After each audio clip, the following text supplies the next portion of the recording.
Harrington. I will agree in part with what he's just said. I do not believe it's proper to put the situation in terms of industrialists versus government. On the contrary, one of the reasons why I am in favor of less government is because when you have more government, industrialists take it over. And the two together form a coalition against the ordinary worker and the ordinary consumer. I think business is a wonderful institution, provided it has to face competition in the marketplace, and it can't get away with something except by producing a better product at a lower cost. And that's why I don't want government to step in and help the business community. Now, I want to go to your question about Medicare. There are many people who have benefited from Medicare, but you're not looking at the cost side. What has happened to the people who are paying for it? It isn't, we don't have a free good. It isn't coming from nowhere. And are they benefiting from it in a cost-effective way? Those are the questions. It's demagoguery, if you'll pardon me, Michael Harrington, to say the people who have Medicare are freer. Of course, in one dimension. But they themselves have been paying all their lives. And have they gotten a good bargain? At the moment they have. The young men, the young working people who are going into Social Security now, they're going to get a very raw deal indeed. Milton, interestingly, on that point, people over 65 are paying more of their spendable income for medical care now than they were before Medicare was enacted. It's been not a very successful program. Government doesn't do things well. It doesn't do things well, and it hasn't done things well in Britain, in Canada, in the United States. Now, Milton, then you took us to Hong Kong on exactly that point. Right. That here, you said, was a true model of the market operating. Now, is that really a fair description of Hong Kong? At the moment, yes. It's not again, there aren't any such things as 100% one way and 100% the other. Everything is mixed, of course. Hong Kong has a government. It happens to be a government. In this case, there's no democracy in Hong Kong. It's run from Britain. It's a crown colony of Britain, and the British Governor General and so on, the financial secretary, run it. But the situation in Hong Kong is that there is very little government regulation of industry. There's complete free trade. There are no tariffs, there are no export subsidies, there are no restrictions on the purchase and sale of monies, so that it comes about as close to a complete free market as you can find in the world today. And there is no doubt that the main beneficiaries have been the low-income people, the poor people who poured into Hong Kong by the hundreds of thousands and millions out of Red China and who keep on trying to get in there. This goes to Michael Harrington's question.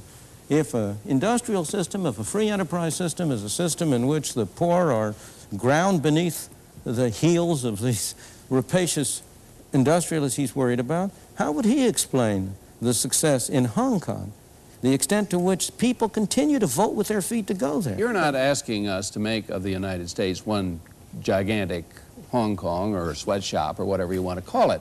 You'd acknowledge that, that there is a historical development of an economy, and what may be right for one stage in the development of an economy may not be right for another stage. Isn't the issue, where do we go from here? What pragmatic decisions do we make about the direction of the American economy? Should it be toward more and more government, or should it be trying to preserve an adequate balance between freedom of choice and government intervention? Again, the problem is to distinguish two things. This comes back to an earlier comment, the circumstances in terms of the physical arrangements, and the circumstances in terms of the rules that guide the society. Now, in the case of Hong Kong, of course, I'm not asking that we crowd our people to a density of population such as Hong Kong is. Hong Kong is a marvelous example just because its circumstances are so terrible, its physical circumstances. And the people in Hong Kong would love to get elsewhere into less crowded circumstances if other people would let them in. This is a problem of immigration, which is a very important restriction on human freedom. In the period before 1913, we had complete 100% freedom of immigration into the United States. We don't now. But go back to your question. Do you think Hong Kong would exist if it weren't in close juxtaposition to communist China? Hong Kong would exist. It is very dubious that it would have the policies it has now if it weren't in close juxtaposition to communist China. Well, now, but to answer your question directly, yes, I am in favor of the United States having not the circumstances, not the physical circumstances, but the policies that Hong Kong has had of zero tariffs, of complete free trade, of no restrictions on exports, no restrictions on monetary transactions, of a far greater degree of a far lesser degree of governmental regulation. I agree with what Russell Peterson said before, that there are third-party effects. There are things like pollution. The question is whether we're handling them in the right way, and I think we're not. I want to bring Bob Galvin in here. You got the beginning of Milton's agenda there. No tariffs, for example, no restrictions, no quotas. Now, will business, big business, wear that kind of policy? I think big business and all business could wear that kind of policy if we could find the appropriate balancing factor that in the rest of world trade, where we trade outside our border and as others come in, we are required to trade against socialized institutions. That's a very different kind of an institution than the private institution. The private institution can clearly operate more efficiently if it is not imposed upon by an artificial price from the socialized institution across the seas.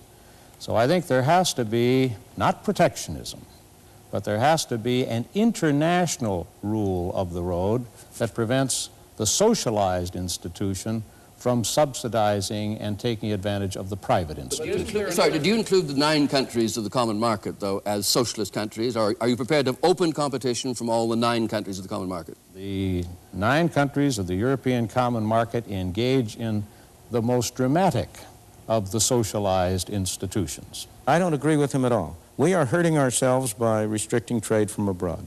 Other countries are hurting themselves and us by the measures you described. But we're only hurting ourselves even the more if we imitate them. I don't think, Dr. Friedman, that your mother would get a job sewing today in America if we had no tariffs at all. What would happen is there wouldn't be any sewing jobs in America. We'd be making nothing but computers. But then there would be some other kinds of jobs. Then she would get a job at a very low level in making computers. Yeah, although you do face the problem that you've had both a leading businessman and a leading conservative congressman not accepting your prescription of sweeping away restrictions on trade. But of course, the 2 greatest enemies of, I would say, the greatest enemies of free enterprise and of freedom in the world have been, on the one hand, the industrialists, and on the other hand, most of my academic colleagues who end up in government. For opposite reasons. People like Michael Harrington and my academic colleagues want freedom for themselves. They want free speech, they want freedom to write, they want freedom to publish, to do research, but they don't want freedom for any of those awful businessmen. Now, the businessmen are very different. Every businessman wants freedom for somebody else, but he wants special privilege for himself. He wants a tariff from Congress. And the congressman, well, the way in which congressmen get elected is by performing favors to constituents. And if indeed you were to wipe out completely all tariffs, if you were to reduce government controls in this country to what they are now, I do not think that would be in the self-interest of even Barbara Conable, for whom I have the very greatest respect, or Bob Galvin, for whom I have the respect. I think it would be in the self-interest of Michael Harrington. Now let's ask what the American people want and will wear, because you're saying in effect that to get elected, the congressman is giving the people what they want. Now, aren't you saying in the end, then, the people don't want this or don't understand the advantage of it? I'm saying that my whole function and purpose is to try to persuade the people to make a different thing politically profitable. I'm trying to persuade the people to make it clear that congressmen who pursue these policies are going to lose their jobs. And if we do that, congressmen are pursuing their self-interest. They're in a market. There's a political market. They've got a product to sell, and they've got to appeal to their customers. And I am just engaging in the kind of advertising Mr. Galvin and other companies engage in. A very experienced politician, Governor Peterson.